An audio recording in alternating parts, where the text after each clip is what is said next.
Voer, Komma, Marijke Paradiek Hair and Beauty, Brand, Vida Mama en Ons Huis Geuver.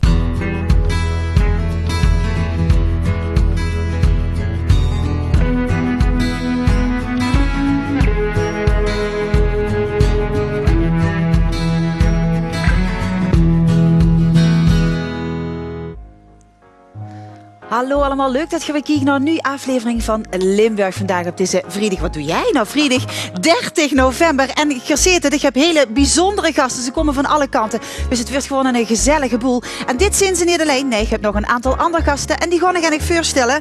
Want elke seconde is kostbaar voor Erwin Jansen tijdens de Zandloper.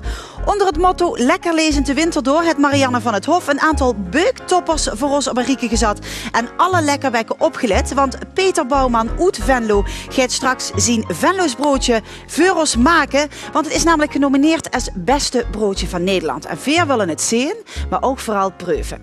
Dat en heel veel meer tijdens deze Limburg vandaag. Maar eerst even natuurlijk nieuwsgierig naar het nieuws. En doorverschakelen we over naar Marcel Penders. Ja, Patty, straks gaan we het in het nieuws hebben over de noodkreet die de provincie heeft uitgestuurd naar de bestuurders in Den Haag. Want de provincie voelt zich extra benadeeld door de nieuwe kabinetsplannen en wil er nu geen verandering in brengen. Dan even aandacht voor een nieuwe operatiemethode in het Atrium ziekenhuis in Heerlen. Daar werden jullie op een bijzondere manier gedotterd. Voor het eerst in Nederland is dat zo. Daarover straks meer. En natuurlijk ook sportnieuws met aandacht voor vertrekkende trainers. Want bij de Nederlandse wielerploeg daar vertrekt bondscoach Leo van Vliet. En bij de ijshockeyclub Eaters, ook daar zijn de trainers op straat gezet. Ja, dankjewel Marcel. Dat allemaal straks tijdens het nieuws. En je ziet het, ze hebben me alleen gelaten. Maar ik ga naar mijn eerste gast van vandaag. Ton van Reen, schrijver, welkom. Ja, en met u gaan we een beetje geschiedenis terughalen. Hè? Ja. Want vanaf zaterdag verschijnt er elke keer in de krant een feuilleton van u. Elke dag, ja. Ja. Vanaf zaterdag tot begin maart. En een feuilleton... Om de winter door te komen. Ja, een feuilleton is eigenlijk een vervolgverhaal. En vroeger was dat echt een traditie, hè?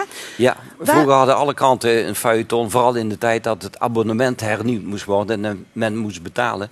Dan begon men een week of 6 van tevoren met een feuilleton. En die lezers, die toen nog geen radio en televisie hadden, ja, die wilden dan toch wel weten hoe het afliep. Hè?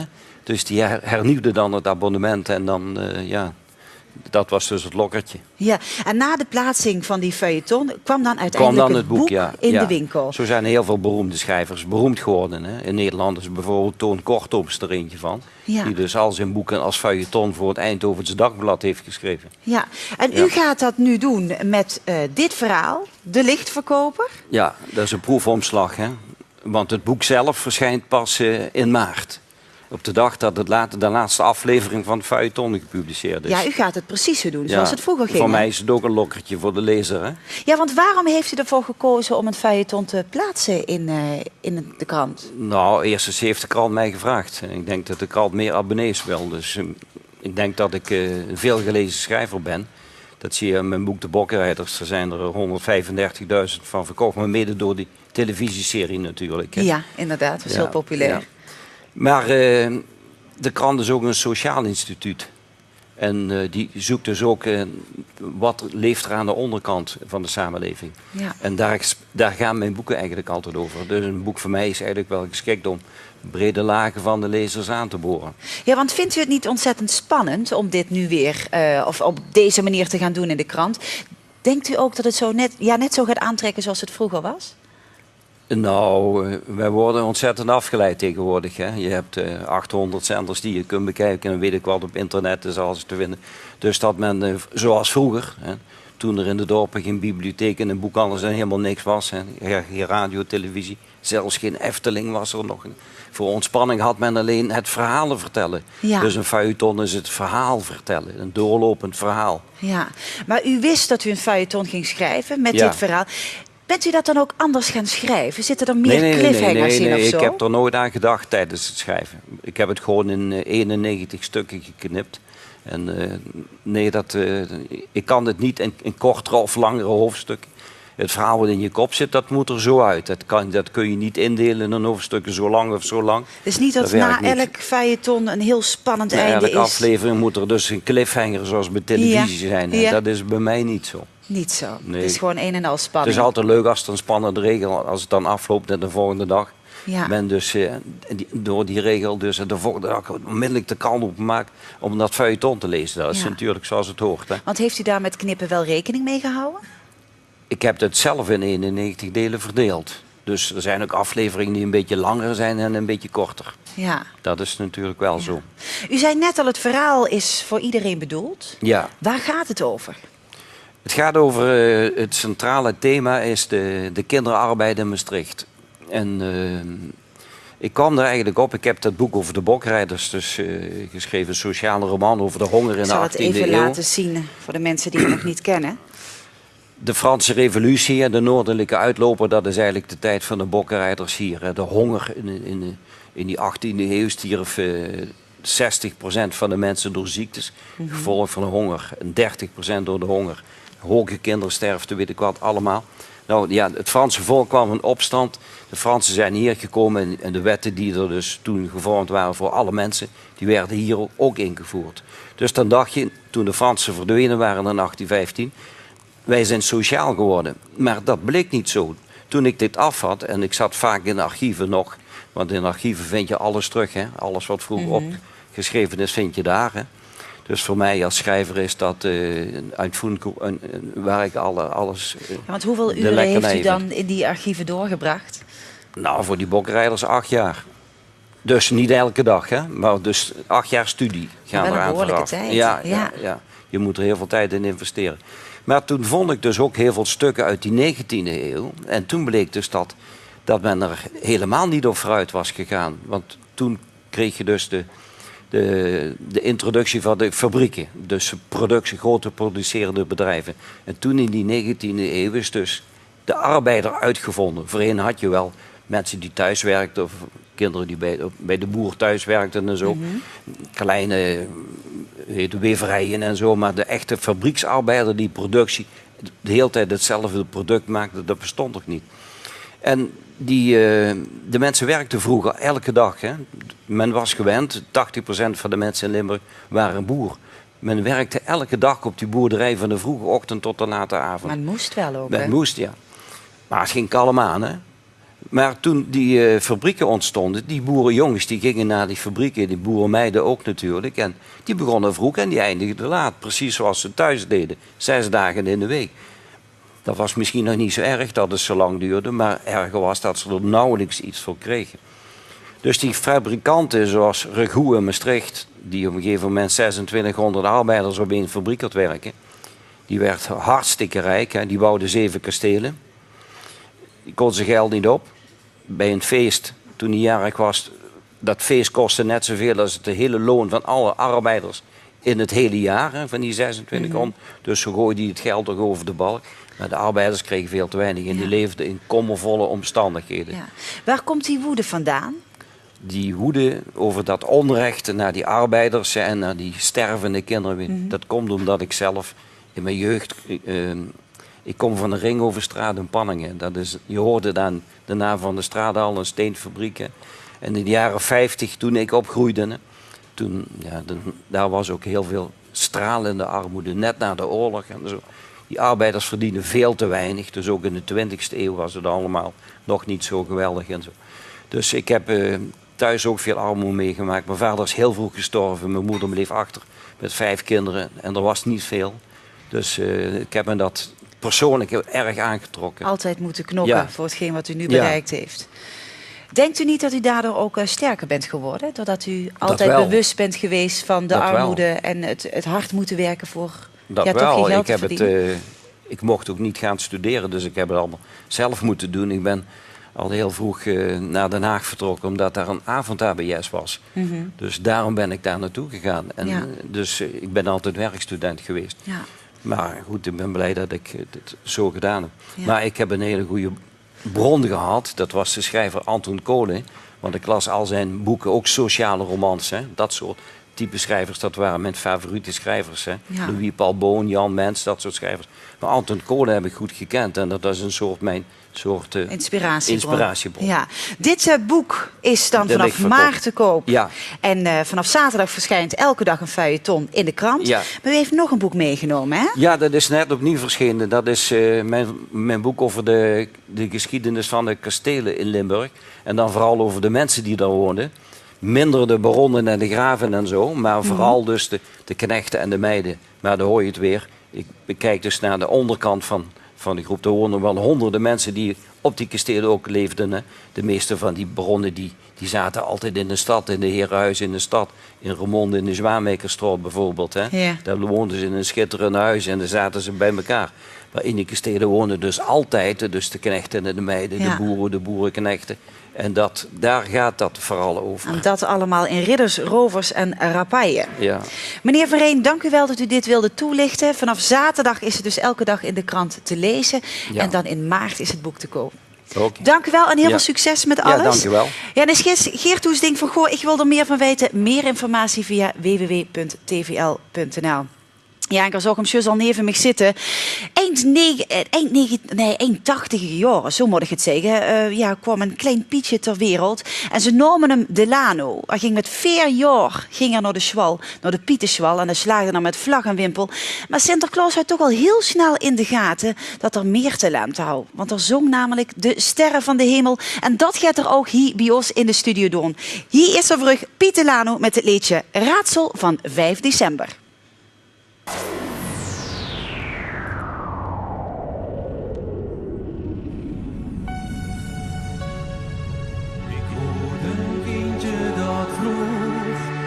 Papa, hoe kan het dat Sint zoveel over kinderen weet en dat hij de tijd daarbij vindt om bij iedereen langs te gaan? De vader zei helemaal niets, helemaal niets. Dat is het raadsel van 5 december, dat zijn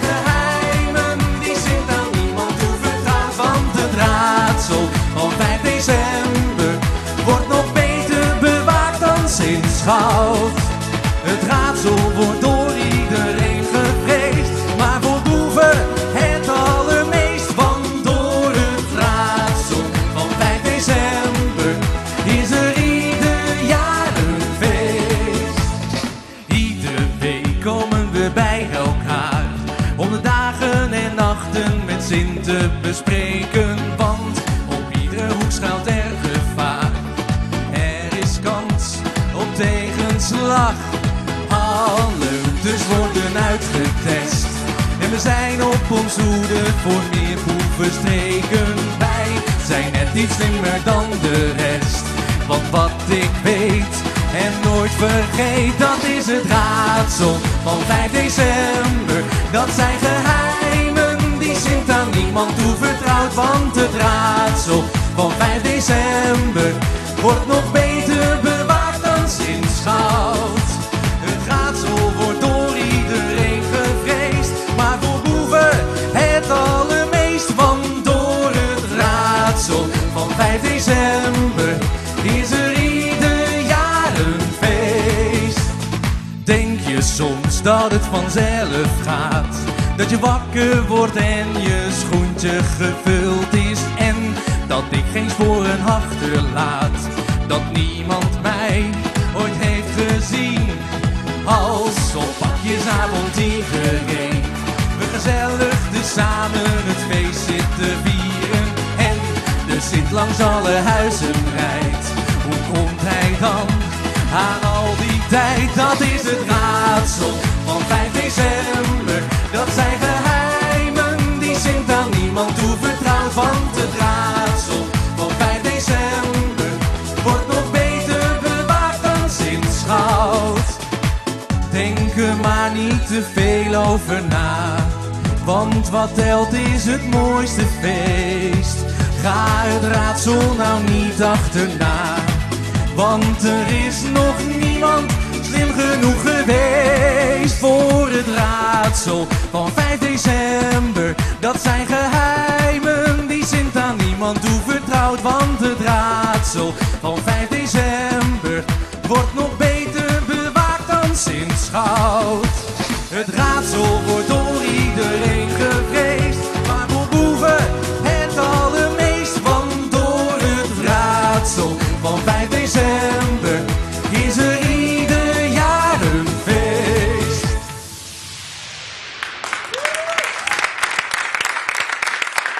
Piet Delano en zijn dansende Pietjes met het raadsel van 5 december. Ja, dat blieft natuurlijk een raadsel. Dat blieft het geheim van Sinterklaas.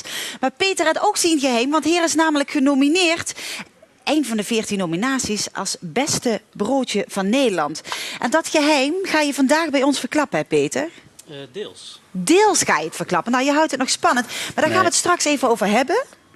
Wat ik wel ga verklappen is dat gisteren namelijk de eerste shop in de grond wordt gedaan voor het dierenbeschermingscentrum. Nou, heel veel voorbereiding, jaren voorbereiding, wordt het eindelijk zoiets. En veel worden erbij. Kijk maar even met.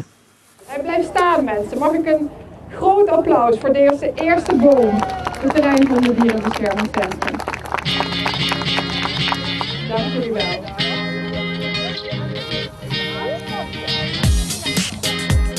Ter gelegenheid van de start van de bouwfase voor het dierenbeschermingscentrum werden er 15 bomen geplant op het bouwterrein in Born. De eerste boom werd door het oudste en het jongste lid van de dierenbescherming geplant. Na jarenlange procedures kan er begin 2013 worden gestart met de bouw van het centrum. Tot blijdschap van Reineke Hameleers van de dierenbescherming Limburg. Reineke, aftrekken.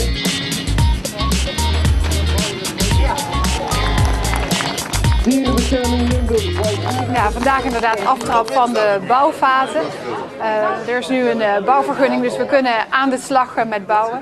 De aanbesteding is nu een afrondende fase en daarna zullen we starten eind dit jaar, begin volgend jaar. Het is een centrum waar allerlei activiteiten op het gebied van dieren en hun welzijn samenkomen. Zo kun je denken aan opvang van dieren, een spoedkliniek voor dieren, gedragsbegeleiding van dieren, fysiotherapie. Maar ook heel belangrijk een educatiecentrum waar onderwijsinstellingen van alle niveaus ook bij aansluiten. Dus studenten en leerlingen kunnen straks in de praktijk leren over dieren en hun welzijn. Dat vinden wij heel erg belangrijk.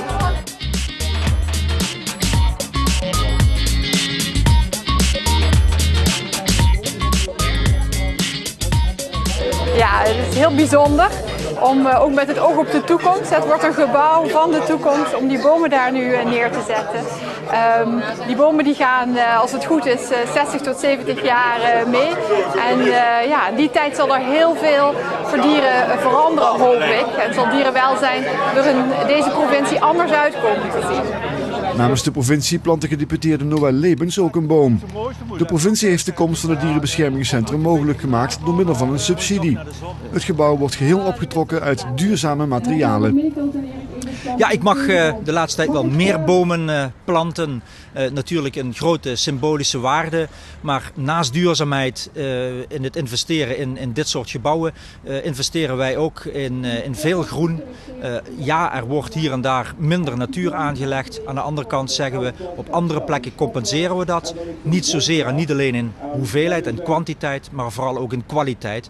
Ja, en dit gebouw met die bijzondere functie in een schitterende groene omgeving. Ik denk dat we wat dat betreft daar straks, als het klaar is, met trots naar kunnen kijken.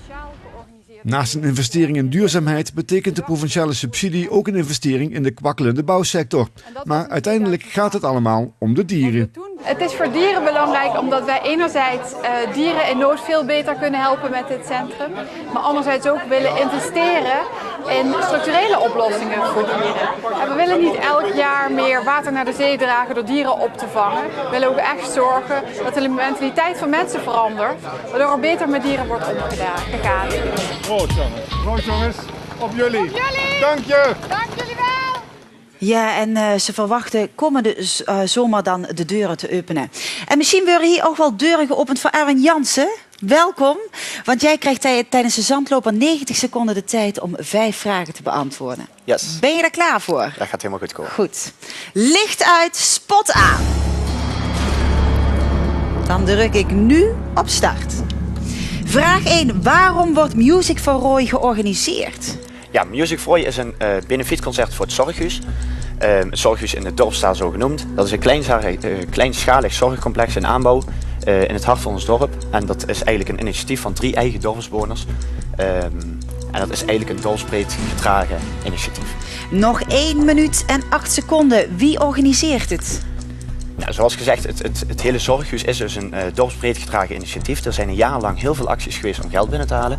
En om een stukje terug te doen naar die mensen en om als laatste bijdrage het Zorghuis iets voor elkaar te krijgen, organiseren we eigenlijk een commissie dit evenement. Nog 50 seconden. Hoe ziet het programma eruit? Het programma is eigenlijk opgebouwd uit 2 gedeeltes. We beginnen met een concertgedeelte met het concert van de Luchtmachtkapel en Beppie Kraft. Vervolgens bouwen we de zaal eigenlijk binnen 20 minuutjes om.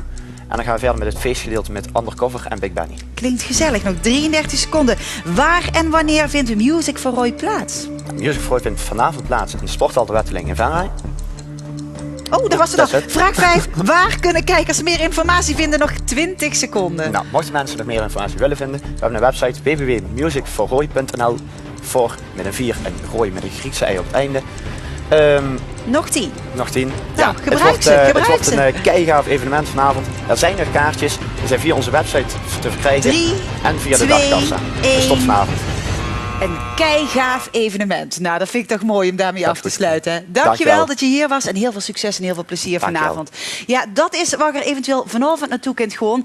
5 december, pakjesavond. Dan wordt er een heel mooi feest georganiseerd. Daar gaan we het straks over hebben met Piet Delano. En natuurlijk ook de clown wat even mee op de bank zat. En de dansende Pietjes zijn we ook nog voorzien. We gaan het hebben over boekentips. En natuurlijk dat lekkerste broodje van Nederland. We willen het zien, maar ook proeven. Dat allemaal na de reclame. Tot zo.